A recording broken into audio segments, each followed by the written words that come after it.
យន្តហោះចម្បាំងនិងយន្តហោះគ្មានមនុស្សបោកកំពុងត្រូវបានផ្ដោតការយកចិត្តទុកដាក់យ៉ាងខ្លាំង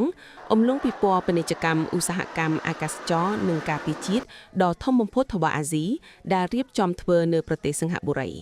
បើតាមសារព័ត៌មាន NHK ក្រុមហ៊ុនជាង 1000 មកពី50ប្រទេសនិងតំបន់បានចូលរួមក្នុងកម្មវិធីពិព័រណ៍សិង្ហបុរី Air Show ដែលបានបើកជាផ្លូវការកាលពីថ្ងៃអង្គារប្រពន្ធបញ្ជាក់ថាការទាញចំណាប់អារម្មណ៍ខ្ពស់លើយន្តហោះចម្បាំងនិង drone គឺដោយសារតែបណ្ដាប្រទេសនានាក្នុងតំបន់បង្កើនថវិកាការពារជាតិចំពេលមានការកើនឡើងនៃភាពមិនប្រកបប្រជាជាសកលប្រទេសចិនកំពុងបង្កើនកិច្ចខិតខំប្រឹងប្រែងដើម្បីទីផ្សារយន្តហោះចម្បាំងផលិតក្នុងស្រុករបស់ខ្លួនប្រភេទ J-10 ដែលបានបង្ហាញការហោះហើរឡើងចុះនៅទីនោះហើយក៏ចំពេលដែលប្រទេសឥណ្ឌូនេស៊ីកំពុងពិចារណាទិញយន្តហោះប្រភេទនេះអ្នកតំណាងក្រុមហ៊ុនផលិតយន្តហោះគ្មានមនុស្សបើកបាននិយាយថា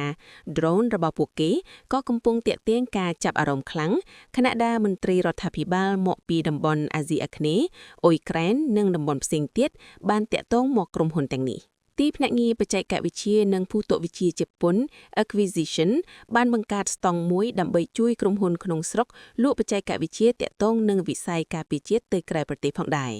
ក្នុងនោះក៏មានការដាក់តាំងបង្ហាញនៅប្រព័ន្ធឃ្លាំមើលដែលប្រើផ្កាយរណាប់និងយន្តហោះគ្មានមនុស្សបើកសម្រាប់ការឆ្លូបយកការងារនិងដឹកជញ្ជូនការផ្គត់ផ្គង់យោធាជាដើម